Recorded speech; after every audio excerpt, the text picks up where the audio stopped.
Welcome to everyone. We're so glad that you're here.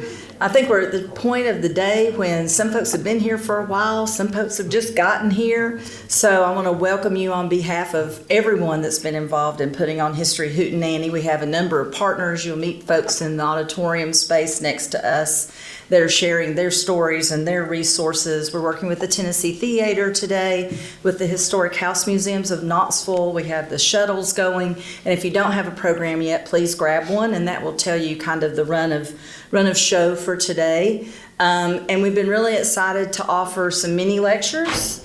This is kind of a new effort to kind of connect the stories that researchers and historians and folks that have been living these stories to kind of connect what they have to share with us with the other events of the day. So we appreciate you showing up this afternoon for this endeavor and to hear from Mr. Bud Ford. And I will be introducing him, but again, welcome, and I hope you enjoy the rest of your afternoon. After a 45-and-a-half-year career in athletic media relations, University of Tennessee graduate Bud Ford retired from the university in December of 2011. In October of 2018, Ford assumed a part-time role as UT athletic historian. Ford began his career as a part-time employee in the Vols publicity office in 1964, while he completed undergraduate studies at UT and pioneered the position of full-time assistant SID in 1966 upon completion of his BS degree in retailing. For the next 35 years, he worked alongside co-SIDA Hall of Fame member Haywood Harris. Ford was promoted to Sports Information Director in January of 1987 and was named Assistant Athletics Director for Sports Information in March of 1989 and completed the last 10 years of his career as Associate AD for Media Relations. A member of 3 Halls of Fame, Ford was inducted into Tennessee Sports Writers Association Hall of Fame in July of 2010. Previously, he had been elected to the College Sports Information Directors of America Hall of Fame in May of 2001 and the Greater Knoxville Sports Hall of Fame in 2006. In April 2023, Ford was presented with the Distinguished American Award by the East Tennessee chapter of the National Football Foundation and Hall of Fame. And I just want to say I'm so proud and honored to be able to get that information recorded so that we can treasure that story, and we appreciate you being here to tell your story. But thank you all for being here, and it's an honor to have you here today.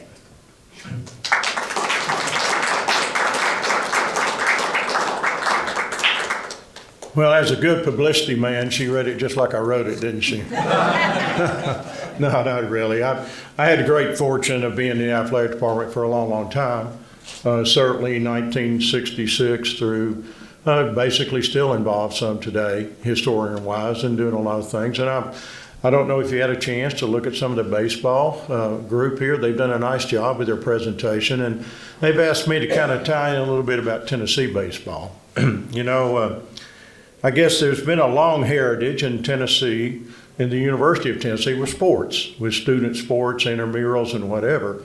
And so, what's going to happen here in a couple of weeks? 100,000 people are going to be in Neyland Stadium, and they're going to come and yell for the Vols as we play East Tennessee State. But it's, it wasn't football that first started at the university. It was actually baseball. And the first baseball teams were back as students who were involved with it.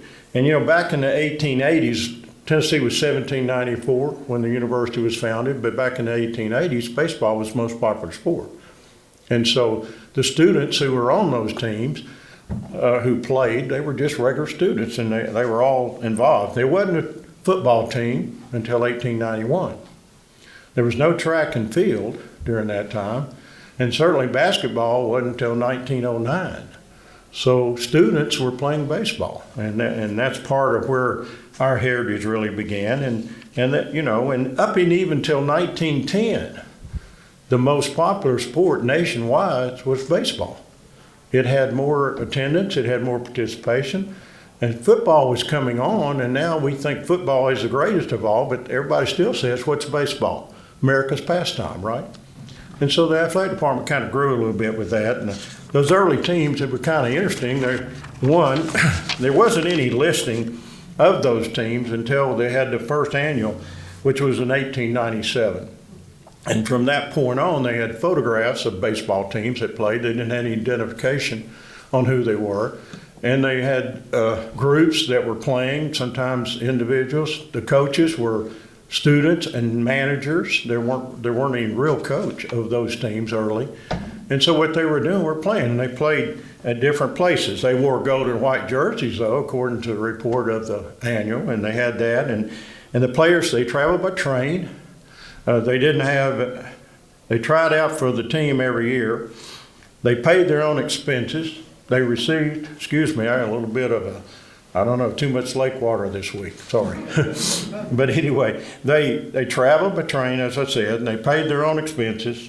They received no scholarships, and there certainly weren't any NIL deals back then. So these guys were just students, and they were playing baseball and involved with what they were doing. They were managed, as I said, by players and coaches who did that, and they were all involved. They worked out at a place called the Knoxville YMCA. That was the workout location. Still, the YMCA is not far from here, still active, but back then the YMCA was huge as a part of the athletic property, so to speak, here. And in 1897, we finally played a game that was recorded. We played Grant University. Anybody know where Grant University is? It's Chattanooga. It's Chattanooga. There's a Grant University also in Atlanta that later became Georgia Tech, but the one we played was in Chattanooga. And these early teams played like professional teams or other student teams, really just a wide range of people that they were playing, and they were all made up.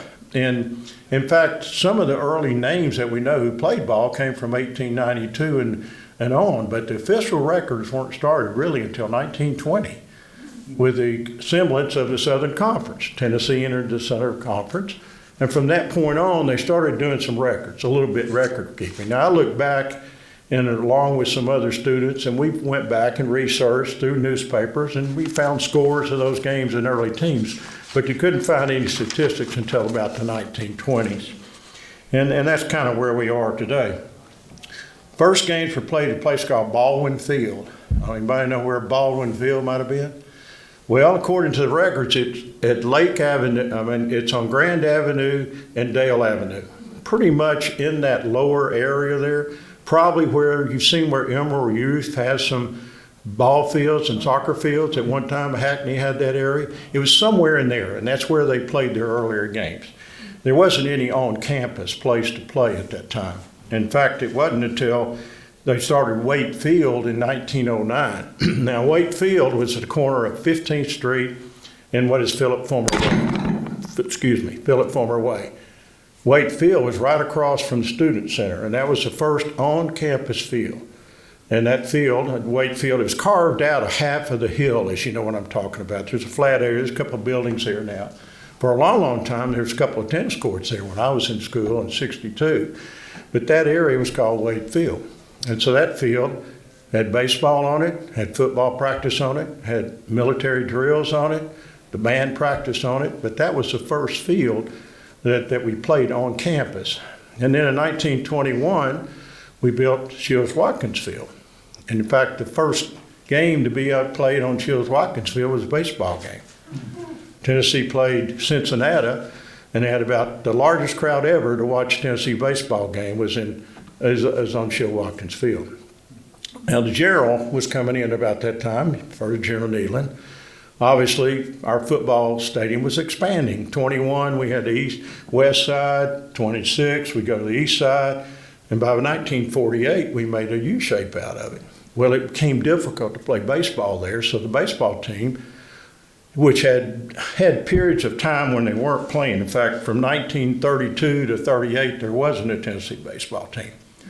And then they stopped at the beginning of the World War II and did not come back until 1947. And so that's when 47, 48, those teams came back and started playing baseball. Problem is, they didn't have any place to play. Back in the early 40s, there was a group there, a guy named Hudson, and I've got the note here, Margaret and Henry Hudson. They owned property. At that time, if you reach back, the university was encompassed by a lot of homes. People lived in those areas, Detroit Avenue, all down through there. Well, Gerald Nealon was looking for space to have practice football because we didn't have enough space. And so the Hudsons had some area, 2 areas, and in the early to mid 40s, before General went to war, he purchased that for the athletic department. One of the fields was called Upper Hudson, and another field was called Lower Hudson. Well, Upper Hudson became the football practice field, and that's where the football team today still practice. It's been obviously reconfigured. There's a building there, the athletic center, but that's where Upper Hudson was, and General bought that space back in the early 40s. The baseball field at Lower Hudson took a little while, and they did not get it finished to play on campus until 1951. So you had 47, 48, 49, and 50, and they were playing at different parks here. One of them was Chihuahua Park. The other was Caswell Field, and Caswell Park, as they called it. Anybody know where Caswell Park is? It's on Winona Street. And when I was in school, there was a football stadium there that was called Evans Collins Field.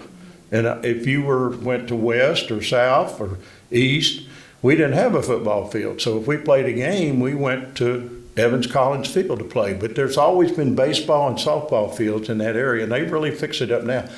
Bill Meyer Stadium was to the left of that, and it's in that same area. But that's where UT played until they got Lower Hudson Field done. In 1950, was 50 and 51, pretty good years for Tennessee football and pretty good years for Tennessee sports. That was the first baseball team in 51 that went to the College World Series. And in fact, they lost in the finals to Oklahoma 3-2. That team had some good players on there. Obviously, B.B. Hopkins was the first All-America player we had. A guy named Bert Richishard, who was a football player. Many may know his name. A guy named Herky Prain was also a football player. But they had a real good team in 51. But there were great athletes who had been in World War II, who had come back to school on GI Bills, and there were a lot of great athletes on those teams. The football team in the spring, 51, they won the SEC championship, went to College World Series in baseball. In the fall, the National Championship football team. Also in the spring, the tennis team won the SEC title. There were a lot of great athletes right in that 50, 51, 52, 53 era. In fact, the oldest living letterman right now, who will turn 100 in 28th of this month, was a guy named Jim Worthington, who's a catcher on the baseball team. Now, he's got a birthday coming up. I hope he gets there. He thinks he will. I talked to him the other day. But he was, and the other oldest football living letterman right now is a guy named Jim Haslam. He'll be 95 his next birthday in December. So that's a miracle year or magical time during our history right through that period of time. And so we kept building on our stadium, and certainly coaches came in. I went to West High School, graduated in 62. My high school coach was a guy named Bill Wright. Bill Wright ended up being the baseball coach. When I started working, he was the baseball coach. I had a great baseball career. I got a uniform, had a glove. I picked up my uniform and there was a scorebook on it. And I lived next to the high school. There was a housing project. I asked Coach Wright, I said, well, why'd you give me a uniform? He said, because I don't want you to go down and find the balls that go behind the dugout because you know exactly, you played here all the time, you know where the balls go on a foul ball. So that's the reason I was there. But Coach Wright coached the longest tenure, 18 years at Tennessee. He had some good teams, had some good players, but mostly he was building a program. And then the next group of guys that came in was Rod DeMonico. And when he came in, obviously we changed a little bit from what we were doing. He coached 18 years. Bill Wright coached 19. But one thing about Delmonico, he was able to build some teams in there. The first time we went back to the World Series was in 1995. And then he got another team to the World Series in 2001 and another team in 2005. So Delmonico was building our strength to where we are now a little bit, because we weren't on the map in baseball. We were playing pretty well. We'd won one championship during that long period of time. Coach Wright had a couple of good teams. They won. About that time, they had to split Eastern and Western conferences, and we were winning the Eastern title, but we never could get the championship series. We lost to Mississippi State once, came up a runner-up another time. Couldn't quite get there, but Monaco was able to get us over the top of that. And of course, now we have Tony Vitello. He's in his 9th year. Certainly, he already had World Series appearances in 21 and 23. His best team, the 2022 team, which has one of the better records, didn't make the College World Series. But obviously in the 2024, we did make it, won the World Series. And this year, we got to the Super Regional. It's really hard in baseball right now in the Southeastern Conference, really pretty tough. A lot of good teams, a lot happening with that, and a big part of it. Right now, Vitello has the best winning percentage of any coach. He's .722. Now, he's only got 9 years, but he's .722 winning percentage, obviously. Won 341 games, but you don't have good baseball unless you have good players and good talent. And through the years, there's been outstanding baseball talent coming through, even some of those other teams that may have been maybe mediocre or average. Obviously, a couple of those names, and I'll get in trouble when I start mentioning names. I'll leave somebody out, but you get after me if you want to. But anybody remember Ed Bailey? Ed Bailey was a catcher. He only played a freshman year at Tennessee, but he played a bunch of years for Cincinnati and the Reds, and a great player out here. A guy named Tommy Bridges, he's mentioned in this display back here. He was an early guy who played at Tennessee and was a very good player. Guy named Rick Honeycutt was a coach and player, played on some of Coach Wright's teams, a very good pitcher, and certainly some of our teams were really good there. R.A. Dickey willed us, I say, to one of those World Series titles where we got into the World Series. Certainly a game here played. Phil Garner had more baseball history than probably any of them because he played 16 years and he coached 15. So Phil Garner played, and he played with another guy named Sam Ewing. They were really good back in the early 60s. Chris Burke, he's on the baseball right now. He's doing the SEC announcing. Played for us and certainly was a good player, played pro. And of course, you couldn't forget Todd Helton, right? Todd Helton had 17 years, certainly played well. And then, there's other Knoxville products. There's some of our better baseball teams were built up on players who played here locally. Because back then, you were recruiting, you had limitations on how many scholarships you could have. You could have 11 and a half or 12, I think is what it was. So they split those scholarships up. So if you could get a local player to come on your team, it was important to you. And so you had Bubba Trammell and Steve Searcy were local guys here. Ben Joyce, Mr. Fastball, was pretty good from this area. Nick Kinzel was another player that's played in the pros a long time. And also Greg McMichaels was a guy who pitched quite a bit. And there's a lot of others. That's just a few. And probably the one that's most prominent, I guess, is a guy named Connor Chalaway. Connor Chalaway became the first black football player to be a quarterback in the SEC, but he's also the first black player on the baseball team. And he was a shortstop. Condridge could have played baseball. He was signed out of high school to go with Montreal and Coach Ray Trail at the time convinced him to come to Tennessee because they said he could be a quarterback, and he wanted to play football and be a quarterback, so he came to Tennessee. And when he got out of college, he was signed again by baseball. They wanted him to play baseball, be a shortstop or whatever. But he went to the Canadian Football League and played about 13 years. But he was certainly there. Now, Helton's jersey and Holloway's jersey and Garner's jersey are retired. We retired those 3 jerseys, and they're on the wall at the stadium there that we have. But, there's a lot of dual sport athletes, and I think you could do that earlier in your career because the schedules weren't expanded. But there are a lot of dual sport athletes who played 2 sports at Tennessee. Footballers who played baseball, one of them was a guy named Ron Whidbey. And Ron Whidbey is probably, of course, he's my vintage, unfortunately. but I saw him play. But Ron Whitby's the last four-sport letterman at Tennessee. He was All-American football. He was All-American on the basketball team. He was on the golf team one year, shot par 72, and he played on the baseball team one year and batted 300. He's one of the best all-around athletes. He also had 3 NFL sports. He was signed to play with the Dallas Cowboys to punt. There was ABA, NBA basketball. He went ABA. He got drafted by them. And in his later career, he became on the PGA senior circuit. He played golf on the senior circuit and was a golf pro. He was really a phenomenal athlete back then. We had some quarterbacks who played baseball. Jimmy Streeter, Randy Wallace was one of those guys.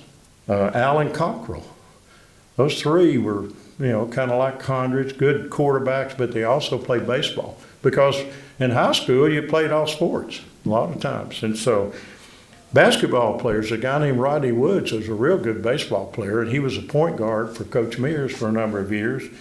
We had a couple of pitchers named Mike Smithson and also Mike Petty, who played in the professional ranks for a little while. I'll probably get in trouble with all those names, but for generally speaking, our program is certainly exceeding right now. And we're expanding the stadium.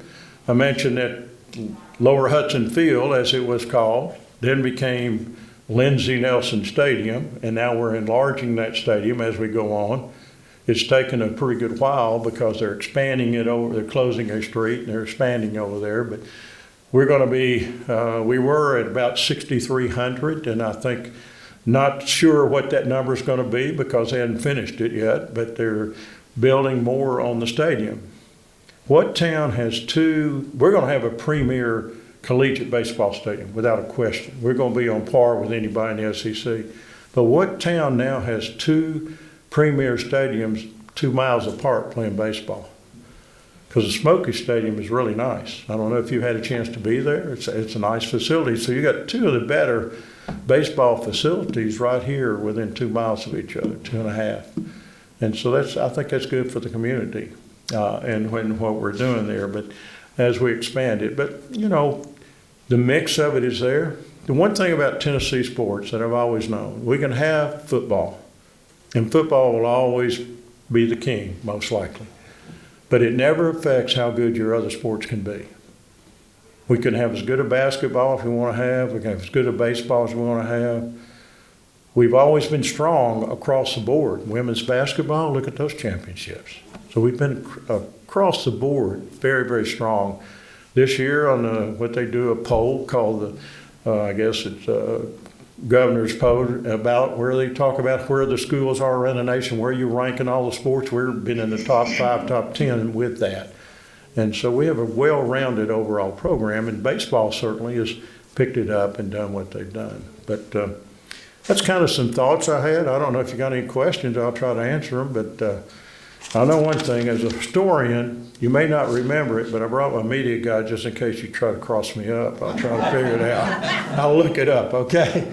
But I think at one time, if I remember correctly, there were not full scholarships for baseball. Right. Is there now? Well, what has happened with with the NIL, there's a changing face in college athletics. By far, the most dramatic switch from what we grew up with, if you want to say that. And so with that, there were squad limitations now. So you can have 35 players, 34 players on your baseball team. They can be all on scholarship. They can all have NIL deals, whatever. There's 35. You can have 104 football players. So there's squad limits with this NIL that came in with a settlement. And it's continuing to change dynamics. But earlier, baseball had something like 11 and a half scholarships. Now what you could do, you could break that down. Some guy might get books, some guy might get meals. You would break those scholarships down to get you 35 or 40 players. So they'd all get a little piece of it. They all get a piece of the pie, yeah, so to speak. Now, you got a real good pitcher, you're going to give him full scholarship. So you had full scholarships, but but the bulk of your team was probably on partials. Same thing with track, same thing with golf and tennis. There were limitations on what you had, and so you built your scholarships and split them up. Now, they came up with the academic side of it. A guy could get an academic scholarship and it'd be fine. Now, if you're on a football scholarship, you could play down. You could play any sport. If you're on a basketball scholarship, you could play down, but you couldn't play football. If you're on swimming scholarship, you're on swimming scholarship. If you're on golf or tennis, you had to remain. But basketball could move down, and football could also move down at the beginning of that. Now, probably with the squad limitations, that makes it more difficult. The one thing that changed a little bit with your dual sport athletes was the schedule started to expand. When I first started working in the athletic department, I covered football, and football ended in December, play a bowl game. All right, basketball didn't start till about the middle of December, about December 17th, and basketball stopped in March. And then baseball started at spring break, and baseball started March, April, May. So I ended up traveling with football, basketball, and baseball because it didn't overlap. Well, now you got baseball in February, and you're playing tennis in the fall, you're playing golf in the fall. So those expanded, and so it makes it more difficult for a player to be a dual sport athlete like it was earlier. In fact, last one I guess we had Tillman was a wide receiver, and he ran on the track team. We had some track guys. It was easier to do track if I could talk coach out of not wanting spring practice. It was easier. And we had a bunch of football players who ran track. And in fact, one time Willie Galt and all those guys were dual sport guys during that. But it becomes more difficult now. And your high schools right now are getting difficult to play. Are you glad you're post-transfer portal and NIL? Well, I guess it's, here's the thing. Coaches today, old-style coaches in my mind, they wanted to take a freshman and make him a senior, make him grow up, learn to play the game, get better as a sophomore, start playing as junior, and do that. And that was part of what made guys want to coach. Saban, those guys, Fulmer, all those guys, that's what they want. They want to take a player and do that. NIL is changing that a little bit because if a player feels like he should have played, well, then he just goes in the transfer portal. So it becomes a little harder.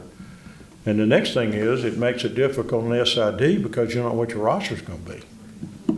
Because he's trying to figure out the roster. In fact, this football team roster wasn't solidified till about 2.5 or 3 weeks before they went to the media day in Birmingham because of the transfers, who's eligible, who's not eligible. So that's a real changing face there. Now, I don't know. In my opinion, I'm not sure where that's going to go. I wanted, me personally, not by athletic, not social media, I wanted them to keep the transfer rule in. I think that would do it. The transfer rule means that if you transferred one time, you can transfer free to any university that you wanted to go without losing eligibility. Or if your coach left to another school, you could transfer. And after that, if you were transferred to Tennessee and you want to transfer again, you were going to sit out a year. And to me, that would slow down the transfer situation. But with NIL, meaning name and likeness and how much money that's involved there, then they felt like that would curtail them, couldn't earnings or whatever. So they didn't put the transfer rule back in. So it's Wild West right now on that.